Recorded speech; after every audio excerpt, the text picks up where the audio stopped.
VCP is the foundation of everything I teach. If you don't get VCP right, almost nothing else you do will really work.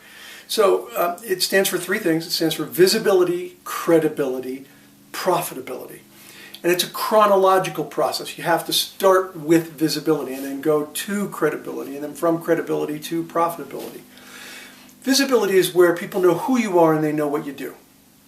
Credibility is where people know who you are, they know what you do, and they know you're good at it. Now, they might know you're good at it because they know people who know you, or they've watched you operate for a while, or they know people who've used that have used your business, and so they really know you're good at what you're doing. You're at credibility.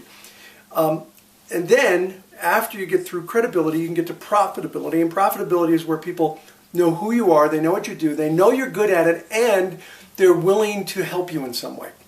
So profitability doesn't always necessarily mean cash. It means that you have a profitable relationship, a give and take, that you're helping the other person, they're helping you. It could be a referral in business. It could be a referral for a job. It could be an idea or information. So it's a reciprocal relationship of some kind. Where everything really goes wrong is when people try to jump over the process and they meet somebody and they're not even at visibility. I mean, I've met people at networking events. If I met them a week later, I would have no idea who they were and what they did. But I'd meet them at a networking event and they're asking for a referral or asking for business. A really good example is, I do this whole presentation on the butterfly effect of networking and how I've had an opportunity to meet Richard Branson several times. And it's a great story, but I know that whenever I tell that to a large audience, there's going to be someone who comes up and says, "Hi, my name's so-and-so. You know what? I'd really love for you to introduce me to Richard." And that happened, it happened not long ago, where they're like, "I've got this great service. It's a marketing service that'll help with his credit card processing, and he would be perfect, and this would be perfect for him. Would you give me a referral?" And I looked at him and I said, "I'm sorry, my name is Ivan. What was your name again?" And it was the kind of a pattern interrupt was my goal. Was because they were on this roll, they were selling. We weren't even at visibility, forget about credibility. And they're asking for this introduction, and there's no chance in hell I would give somebody a referral to someone like that when I don't know anything about this individual. It's just not a chance. Plus, the fact that I need to be at really strong credibility with somebody to give them a referral. And up until recently, I don't think I was. And so I was barely at visibility with Branson. And here's somebody that I have no visibility with who wants me to make an introduction. Not going to happen. No chance. And that is done often. And that's why a lot of people don't like networking.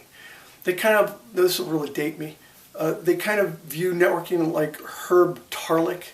You remember the salesman from WKRP in Cincinnati? He's always in the plaid shirts. And, "Hi, I'm Herb. We should be doing this. We should be doing that." And they view networking like that. And I understand why. Because that's really not relationship networking. That's just selling.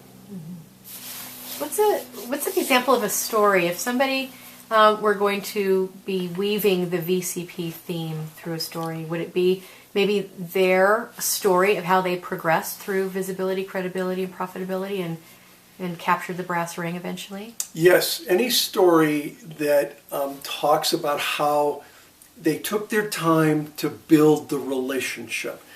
Networking is more about farming than it is about hunting. It's about cultivating relationships with other business professionals. And so if you have a story about where you took your time to build that connection and to build that trust with the other person, and that you go from really pre-visibility, there's actually a fourth stage I haven't talked about. It comes before visibility. I call it invisibility. You are invisible to the people who you are trying to do business with. And there's even a sort of a 4A that comes before visibility, and that's called irritability, where people are just plain irritating. They're trying to sell, and they're really irritating. So what you want to do is tell a story about how you went from simple visibility with someone where they really just kind of knew your name, and then built that relationship where you were very visible. They knew who you are and what you did, and then how you established credibility. That's really the key. And people say to me, how do you do it? Well, it really depends on who you're talking to. You establish credibility differently depending on what the needs of that individual are. So the best way to establish credibility is to find a way to help someone. If you can find a way to help someone by asking them questions and finding out what's going on, and by the way, by help someone, I don't mean sell them your product or service. I mean genuinely find a way to help them. That's a great way to create credibility. And then once you have that credibility, then people want to help you, and they're going to want to pass you business or give you a referral that's of value to you, and you of course will do the same.